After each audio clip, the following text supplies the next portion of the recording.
Agora é a hora do quadro. Panorama 95 apresenta Check-up no rádio. Check-up no rádio hoje com o médico otorrino Dr. Enio Lobo. Dr. Enio, que está na Clínica Cardiokid. Seja bem-vindo aqui ao nosso Panorama 95. Dr. Enio, bom dia. Obrigado, Marcos. Bom dia a você, bom dia aos ouvintes do Panorama 95. Antes de trazer aqui o tema, trazer aqui um recado aqui da dona Lourdes de Oscar Balé, mãe da nossa amiga Betânia. Marcos, bom dia. Diga para o doutor Enio que mamãe está ótima. Acho até que ela queria mesmo, era ir só olhar para ele. Diz que olhou para você e ficou bom.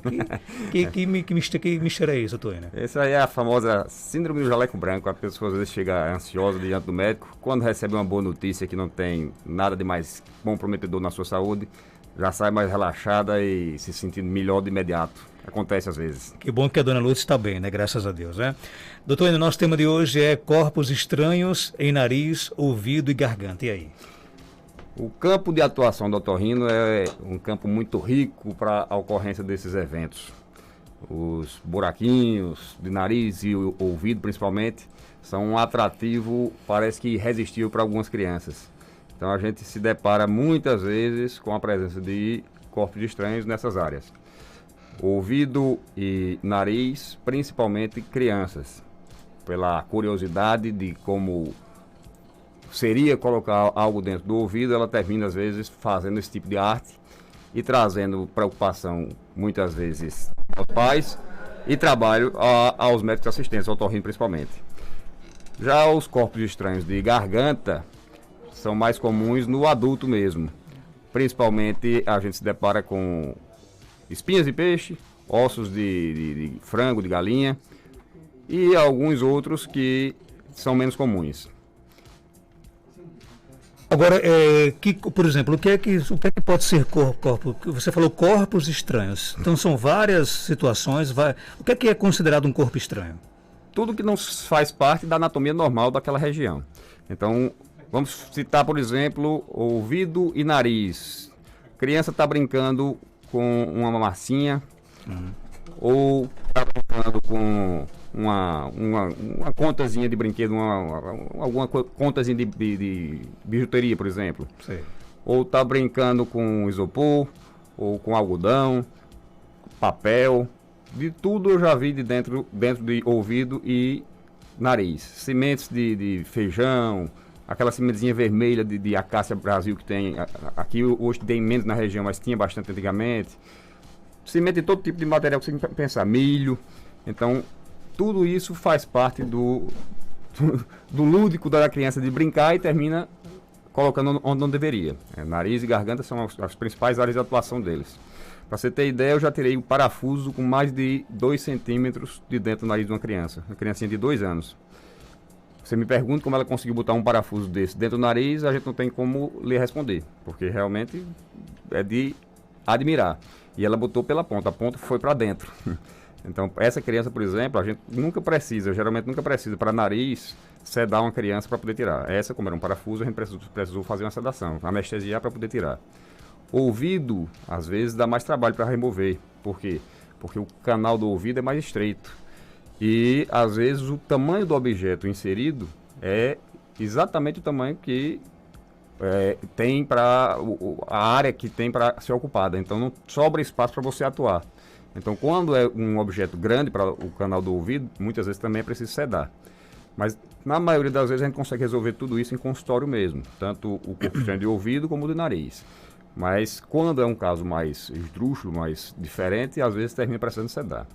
A gente chama atenção também para um tipo de objeto aqui, que é a pilha. Hoje a gente já não vê quase mais isso. Faz muitos anos que eu não vejo uma pilhazinha de relógio ou alguma coisa desse tipo dentro de nariz ou de ouvido de criança. Essa, eu diria que é a principal urgência, quando é uma pilha, porque a bateria pode romper, pode estourar, e aquele conteúdo da bateria é cáustico, pode queimar. Tanto a pele do conduto auditivo, como a mucosa do nariz, e isso a gente tem que remover com uma certa urgência. Tirando isso, já não se trata de urgência médica, de emergência médica, nem no ouvido, nem no nariz. Dá para esperar 12 horas, 24 horas, sem maiores problemas. A pessoa às vezes fica muito angustiada quando bota dentro do nariz, achando que vai aspirar. É a coisa mais rara do mundo, ocorrer a aspiração de um corpo estranho de nariz. Não é uma coisa que ocorra com frequência de jeito nenhum. Então não se deve desesperar quando perceber a presença de um corpo estranho no nariz ou no ouvido e ter que correr para o médico de urgência, não. Pode esperar, se for no meio da noite, pode esperar para a manhã seguinte, dá para aguardar, na maioria das vezes, sem maiores preocupações. Agora, muitas vezes, quando acontece com crianças, os pais nem sabem, né? E nem sempre a criança diz para o pai. A criança, ela oferece algum tipo de reação que possa ajudar os pais a identificar que ela está com algum corpo estranho dentro dela? Tem criança que já conta, ela já diz de imediato, mamãe coloquei isso aqui, papai coloquei isso aqui. Algumas, mesmo já a pessoa já sabendo que ela tem, ela nega, ou faz o contrário. Fulano, você botou o que aí? Ela nega até a morte e não diz de jeito nenhum. Em corpo estranho de nariz, quando não se percebe a colocação desse corpo estranho logo de imediato, é muito comum a ocorrência de uma infecção subsequente. Então a criança passa a ter a presença de uma secreção drenando de uma das narinas, geralmente só de um lado, com um cheiro bem forte, geralmente. Então esse é o principal sinal de alerta para corpo estranho de nariz que não foi percebido de imediato. É aquela secreção bem amarela esverdeada, com cheiro forte de um lado só da narina. Não ocorre dos dois lados. No ouvido, às vezes é um pouco mais difícil de perceber. Eu já terei inseto de ouvido da pessoa que nem sabia que tinha esse inseto lá. Já terei algodão de cotonete de ouvido de um adulto que nem sabia que esse algodão estava lá. Então, muitas vezes a pessoa passa despercebido mesmo com o corpo estranho no ouvido. Se for algo pequeno, principalmente a criança colocar um corpo estranho pequeno, muitas vezes pode passar despercebido. Mas geralmente, com o passar do tempo, termina inflamando. Então, uma hora ele vai inflamar e vai causar dor, vai causar às vezes otorreia, que é a secreção no ouvido, e termina sendo percebido. Poucos casos eu já tive de tirar corpo estranho de ouvido sem que a pessoa soubesse que aquele corpo estranho estava lá. Principalmente inseto. Às vezes, no adulto mesmo entra um inseto, a pessoa acha que saiu, anos ou meses depois vai a um otorrino, quando chega lá que o otorrino faz a inspeção, faz a otoscopia, percebe a presença daquele inseto lá e retira. Isso acontece às vezes. Não é comum, mas acontece. Doutor Eno, bom dia. Como fazer para tirar aquela massinha branca que fica acumulada na nossa garganta? Pois já estou há mais de 2 semanas com isso, incomodando bastante. Quem pergunta é a Ana. Bom dia, Ana. Isso aí chama-se cásium. Aquela massinha branca não deixa de ser um tipo de corpo estranho. A amígdala da gente, ela tem uma espécie de cripta, que é uns buraquinhos em cada amígdala. Às vezes, a anatomia dessa cripta permite que se acumule alimento com certa facilidade no seu interior. Depende de pessoa a pessoa. Então, quando essa anatomia permite, o alimento entra, fermenta, vira aquela massa branca amarelada. E isso, muitas vezes, é de ocorrência frequente ou diária quase. Para remoção, eu recomendo gargarejo com água e sal. Depois de cada refeição, gargarejar. Um copo d'água com uma colher de sobremesa de sal e ficar gargarejando depois de cada refeição.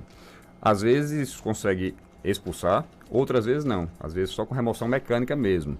Para remoção mecânica tem muita gente que usa um cotonete, mas eu não recomendo muito porque pode machucar a amígdala e terminar causando inflamação. O ideal seria procurar um médico mesmo para fazer essa remoção. Tem mais pergunta aqui, doutor Enio. Eu tenho falta de ar e pigarro na garganta. A falta de ar começou há pouco tempo. Acho até que era Covid, né? Achei até que era Covid. Fiz o exame de Covid e deu negativo.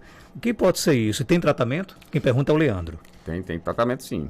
Tem que ver o que é que está causando essa falta de ar. Pode ser uma falta de ar da via aérea superior, quer dizer, nariz e garganta, principalmente nariz. Às vezes o nariz pode estar obstruído e causando alguma dificuldade respiratória. Ou pode ser algum problema da via aérea inferior, quer dizer, do pulmão principalmente. Algum tipo de bronquite, algum tipo de asma. Então ele teria que ser avaliado e descobrir o que é que está causando essa falta de ar. E, quando descobrir o que está causando, tratar. Seja qual for o problema, deve ter tratamento sim. Não há, na maioria das vezes, problemas que não possibilitem tratamento. Geralmente a gente consegue tratar e resolver. Mas tem que saber primeiro o que é que está causando isso. E o pigarro pode ser da mesma doença, às vezes um quadro alérgico, por exemplo, de nariz e garganta, ele pode aumentar a produção de muco e causar dificuldade respiratória e também o pigarro. É possível que seja da mesma causa, mas também não dá para afirmar. Às vezes são duas doenças associadas causando sintomas diferentes. Doutor Eno, bom dia, aqui é Márcia. Existe exame específico para saber se você tem algum problema respiratório? Porque meu marido disse que eu tenho que respirar mais porque eu fico parada e às vezes respiro fundo como que eu estivesse cansada. Ele sempre diz que preste atenção, que eu não fico respirando como todas as pessoas respiram. Bom dia. Bom dia. Existem vários tipos de exames para avaliar o quadro respiratório de uma pessoa. Existem exames que você pode fazer na via aérea superior, como eu citei anteriormente, o nariz, ver se tem alguma causa de obstrução mecânica e que isso dificulte a respiração da pessoa. Não sendo no nariz, pode ser também avaliada a garganta, que geralmente não tem muito como dar dificuldade respiratória, a não ser que tenha uma amígdala muito hipertrófica, quer dizer, aquela amígdala muito grande, que pode dificultar a respiração também. E a questão pulmonar também deve ser avaliada em alguns casos. Então, qualquer área da via respiratória pode causar dificuldade respiratória e, consequentemente, tem como investigar, sim.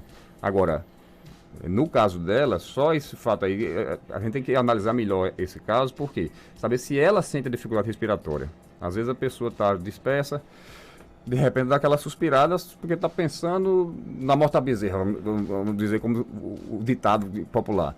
Então está pensando numa coisa, dá aquela suspirada, e nem isso é significativo que ela tenha problema respiratório, não. Nem sempre é problema respiratório. Às vezes pode ser relacionado com ansiedade, com preocupação também, com outras causas alheias ao quadro respiratório. Minha mãe tem tipo um ouvido soprando. Não é todo dia, mas o que pode ser? Soprando é ela que ouve, o paciente que ouve a sensação de sopro no ouvido, ou são outras pessoas que estão do lado dela? Isso aí é uma pergunta importante, porque se ela tem a sensação, chama-se zumbido, tá certo? Então, o zumbido, ele é percebido pelo próprio paciente, não por terceiros, e tem causas também diversas, tem muitas causas possíveis para zumbido. Existe uma patologia em que o ouvido gera um barulho, ele realmente gera um barulho que outras pessoas do ambiente podem ouvir. Aí é outro tipo de patologia e, pelo que eu entendi aí, ficou dúbia a questão. Eu não sei se quem ouve o sopro é quem está do lado. Só ela escuta. Só ela escuta. Então é um zumbido, é gerado dentro do próprio ouvido da pessoa. Tem como tratar. Agora, o ideal é que ela não demore muito. O zumbido, quanto mais antigo, mais difícil de se resolver o problema. Então, o zumbido começou sendo tratado precocemente, é mais fácil de resolver. Zumbido tratado tardiamente é muito mais difícil. Tem mais pergunta aqui, doutor. Meu marido relata que durmo de boca aberta e às vezes ronco. É problema respiratório e ronco é uma doença? Carol, lá de Cruzeta. Um abraço, Carol. Bom dia, Carol. Ronco, a gente sempre levanta uma bandeira de preocupação em relação não só ao ronco, mas principalmente à apneia. Então, Carol, eu vou orientar você a pedir a seu marido para observar se na hora que você está roncando, você tem também tipo uma parada na respiração. Parada de alguns segundos, não é coisa que demore muito não. E se isso ocorre com certa frequência. Se isso estiver ocorrendo, você está tendo apneia obstrutiva do sono. Então isso realmente pode prejudicar bastante a sua saúde. Tem que ser tratado e corrigido. Se você não tem a apneia, se o seu problema é só o ronco, o problema maior é para o seu marido, não para você. Geralmente o ronco, quando não acompanhado de apneia, ele não representa grandes problemas para a saúde do paciente. Mas quando acompanhado, aí sim pode gerar problema também para a saúde. Doutor, o meu menino tem um probleminha no nariz. Ele diz que o nariz dói dentro e tem um puxado, passa o dia todo fungando. Pode ser sinusite? Pode ser sinusite, pode ser rinite, pode ser qualquer inflamação crônica ou mesmo aguda do nariz. Então, os processos inflamatórios podem causar dor, como ele relata, pode causar esse fungado, às vezes obstrução nasal, espirro, coriza. São os sintomas mais comuns dos processos inflamatórios do nariz. Agora, qual dos processos inflamatórios? Só realmente quando o paciente for avaliado para se saber o diagnóstico correto. Qualquer uma das inflamações da mucosa nasal pode causar isso aí. Agora é bom avaliar, né? É bom avaliar. E corrigir principalmente. E corrigir. Tem que tratar enquanto ser doença, não se fica guardando para a eternidade, não. Melhor tratar sempre cedo. Tem mais perguntas chegando, bom dia. Vamos ouvir aqui no nosso WhatsApp. Marcos Gente, bom dia, doutor. Marcos Gente, eu queria fazer uma pergunta ao doutor, porque eu trabalho num sítio, sabe? Aí devido à frieza, eu não sei se é a frieza, eu acordo com o ouvido moco de eu não escutar nada. E aquele peso na minha cabeça. Aí pronto, quando o sol esquenta, se acaba. Aí pronto, ontem eu fui para casa, como não é muito frio em casa, que minha casa é forrada, eu não senti. Será o quê? E aí, Enio? Isso aí pode ser principalmente duas coisas. A primeira, pode ser acúmulo de cerume, que na posição deitada, a pessoa às vezes muda a posição dessa cera e ela fica tapando o canal por completo e diminui a capacidade auditiva. Aí quando muda de posição, vai esquentando, ela vai ficando em pé fazendo as coisas, ela muda um pouquinho, abre espaço para o som passar, mesmo que pouco, mas abre e a pessoa sente a melhora. Essa é uma das possibilidades. A outra possibilidade é disfunção de tuba. O ouvido da gente, o segundo segmento, o ouvido médio, ele se comunica com o nariz através de um canal que tem uma função muito importante, que é manter a pressão do ar dentro do ouvido médio igual à pressão do ar aqui fora. Quando esse canal não está funcionando muito bem, ocorre uma diferença de pressão e essa sensação de pressão no ouvido ou de surdez. Então, também pode ser isso. Mais uma vez, aí a gente não tem como saber qual dos dois eventos está ocorrendo com ela. Teria que ser avaliada para resolver o problema.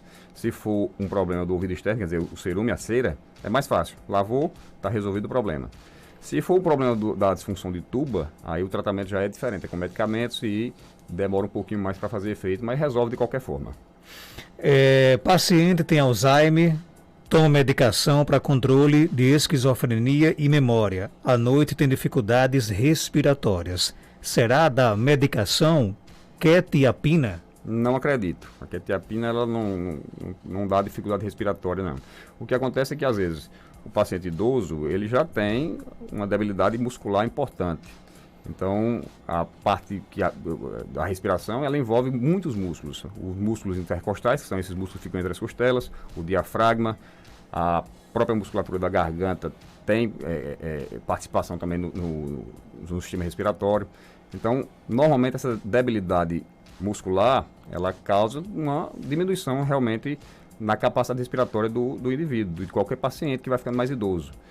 É difícil se fazer uma prova de função respiratória no idoso que tenha o mesmo resultado de uma pessoa mais jovem. Muito, muito difícil. Geralmente vai diminuindo mesmo a capacidade respiratória. Mas só a quetiapina não teria como a gente determinar que é ela a causa dessa dificuldade, não.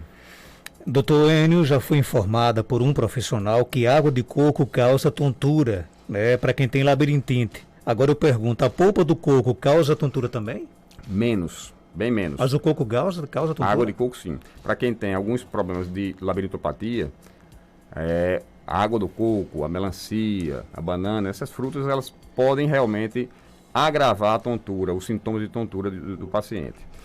A polpa do coco, ela já não tem tanto a constituição química que a água de coco tem, então ela é mais liberada assim, ela não tem nenhuma restrição mais importante não, só mais em relação à água.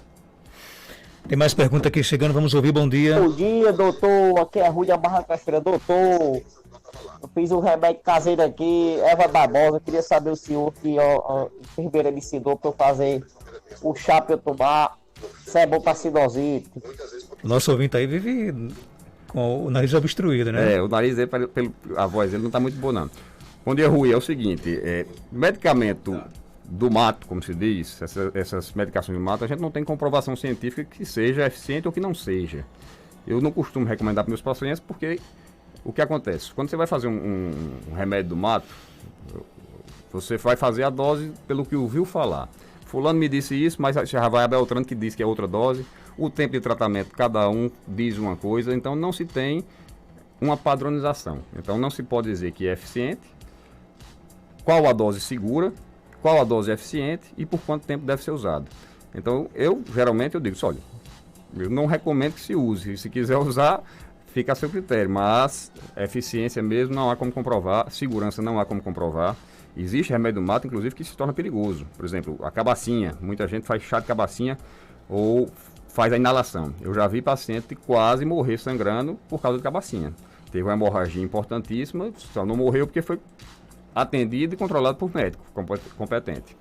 Agora, também já vi gente dizer que ficou bom usando cabacinha. Então, é uma faca de dois gumes. É menos seguro do que a medicação que foi desenvolvida em laboratório.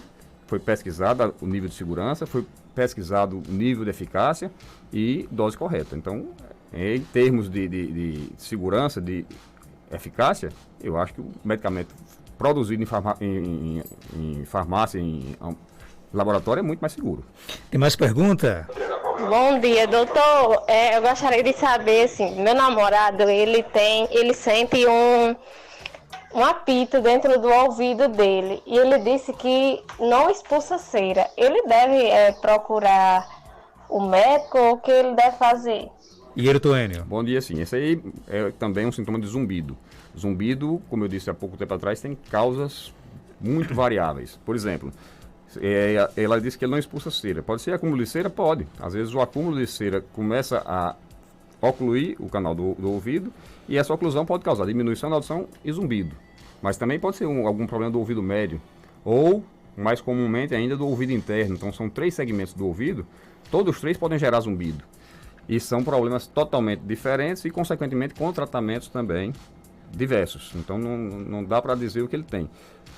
O correto realmente seria, como ela mesmo disse aí, ele procurar um atendimento, ver o que é que está causando e tentar resolver a situação. Nem todo zumbido vai ter solução. Se for um zumbido do ouvido interno, há muito tempo já originado, às vezes a gente não consegue resolver não.